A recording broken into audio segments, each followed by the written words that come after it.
Bismillah, coba ya kita perhatikan ibu-ibu pengajian ya Sukabumi, di Sukabumi yang paling dahsyat nih bid'ahnya, paling keras dahsyat bid'ahnya.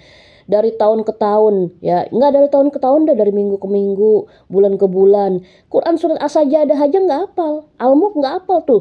Ratusan peserta, ibu-ibu pengajian Al-Jihad, Tawakal, terus apalagi Nurul Huda, macam-macam dah di sini pengajian apapun, nggak ada yang hafal Quran surat As-Sajdah. Ibu-ibu coba tanya.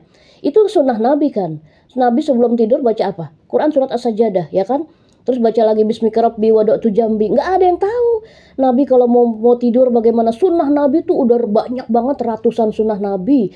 Orang kalau bersin aja nih, kita bersin, hacim, kita bersin ya. Terus yang bersin itu ngucap Alhamdulillah. Yang denger yarhamukallah. Kadang enggak, mereka nggak menjalankan sunnah. Mereka nggak ngomong yarhamukallah, nggak ngomong yahdikumullah. Kadang malah ketawa. Kalau bersin malah ketawa, kadang malah nggak ada yang menjalankan sunnah Nabi. Itu sunnah Nabi kan makan mengarah kiblat. Mereka nggak ada yang makannya mengarah kiblat, jarang, nggak peduli. Ngeludah juga nggak boleh ke arah kiblat. Buang kotoran, kita mau BAB mau buang kotoran lah, nggak boleh mengarah kiblat. Buang ludah aja nggak boleh mengarah kiblat.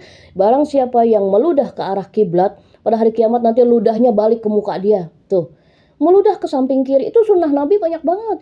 Ketemu anak kecil, anak tetangga, usap palanya, tegor, Assalamualaikum, anak dari mana? Ini enggak, jahat, judes, sombong, nggak bakalan masuk surga. Dia kan la yadkhulunal jannah man kana fi qalbihi mithqala dzarratin minal kibr. Nggak akan masuk surga orang yang di dalam hatinya ada rasa kesombongan sedikit pun, kesombongan. Orang yang sombong itu ya akan menjadi semut pada hari kiamat dan diinjak-injak manusia di yaumul hasrah. Yaumul hasrah itu yaumul hari yang dimana manusia itu kerugian. Ya, sombong itu apa sih? Al-kibru batarul haq wa ghamtun nas. Sombong itu adalah menolak kebenaran dan meremehkan manusia yang mengatakannya. Ya, dengar manusia yang mengatakannya dia meremehkan, karena kesombongan itu adalah sifatnya iblis. Iblis sombong, nggak mau sujud pada Nabi Adam karena dia merasa gue dulu yang diciptain, gue dulu yang lebih berilmu dari dia, daripada dia baru diciptain, gue udah lama. Nah, inilah yang merusak, yang menyebabkan iblis ini selama-lamanya di dalam neraka jahanam ya, sama Allah dikutuk selama-lamanya. Tinggallah kamu di dalam dunia di tempat kotor, ada sampah, kamar mandi, ya. Langsung iblis ngamuk, siul-siul dia bersiul, nyanyi-nyanyi. Nah, makanya nyanyian itu awalnya dari siapa? Dari iblis. Ngeyel, ya kan? Karena dia merasa pintar. Wah, iblis jago loh, baca Qur'annya jago, hafal-hafal ini. Tapi dia sombong dan dia dengki, ya kan? Pertama kali dosa dengki itu hasad dan dengki ya. Yang pertama kali bunuh-bunuhan di dunia ini kan Habil dan Qabil. Karena nggak rela, nggak ikhlas, nggak ridho kalau dia mendapat jodoh nih seperti ini, jodohnya dibalik, yang jelek sama yang cakep sama dia nggak mau, dia mau cakep yang cakep, jelek mau itu. Si Habil dan Qabil bunuh-bunuhan akhirnya. Padahal si Habil bagus, si Qabil yang jahat. Nauzubillah. Jadi si dosa yang nggak akan bisa masuk ke dalam surga itu ya dosa sombong, hasad, dengki kepada orang tuh. Namanya dia menolak takdir Allah kan.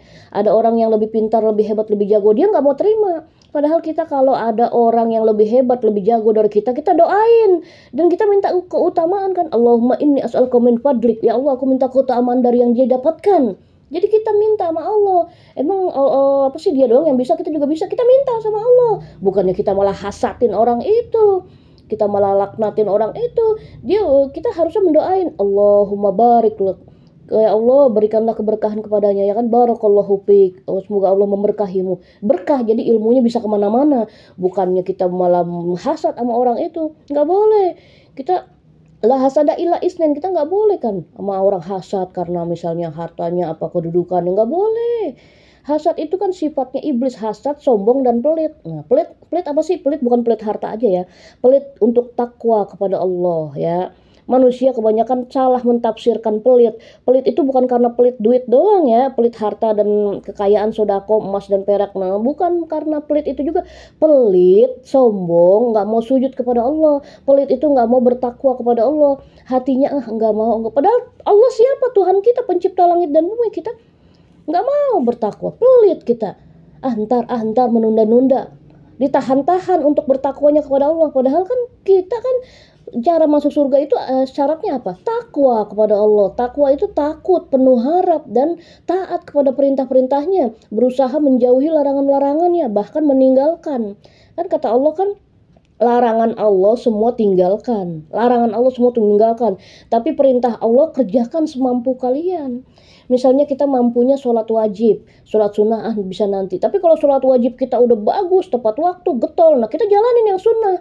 Karena yang sunnah itu cara-cara Nabi untuk menambal apa yang kekurangan kita, ya kan? Tidak akan bisa mendapatkan samudra tauhid, samudra keselamatan di surga nanti di Telaga Al-Kausar jika tidak menyelami samudra sunnah dan tauhid selama di dunia, ya kan? Kita tahu ya hukum cadar wanita itu kan sunnah muakkadah ya. Sunnah muakkadah itu ya itu cara yang sangat dianjurkan. Cara, sunnah itu artinya cara. Muakkadah itu yang sangat dianjurkan, mustahab, ya kan? Karena ma tarakta ba'da fitain ba'da al-rijal al-nisa, ya kan? Tidak tinggalkan fitnah yang lebih besar, ya kan, yang lebih besar selain dari fitnahnya wanita, ya kan. Wanita itu ya kan jika di depan, di belakang, samping, kanan, kiri dilihat seperti setan. Taqabbal tadabbir ila fi surati syaitan, ya kan, kata Nabi wanita itu almar'atu aurat, perempuan itu aurat. Idza kharajta minal baituha, jika dia keluar dari rumah, ay syaitan asrastafaha, setan akan menghiasinya. Jadi orang walaupun kayak ondel-ondel, jelek, kayak combro, kayak oncom, jelek tuh wanita itu, tetap aja setan menghiasinya. Ya, bahkan banyak orang gila diperkosa. Ada orang gila dimandiin sama tukang ojek, diperkosa. Itu karena apa? Setan. Setan selalu mencari celah supaya, karena wanita itu makhluk paling lemah, suka dengan puji-pujian. Kalau dipuji langsung terbang. Nah, kalau dicaci langsung tumbang. Itu wanita begitu. Dipuji terbang, dicaci tumbang. Kalau saya enggak ya, alhamdulillah saya enggak suka pujian. Malah saya terima cacian-cacian mereka, karena cacian itu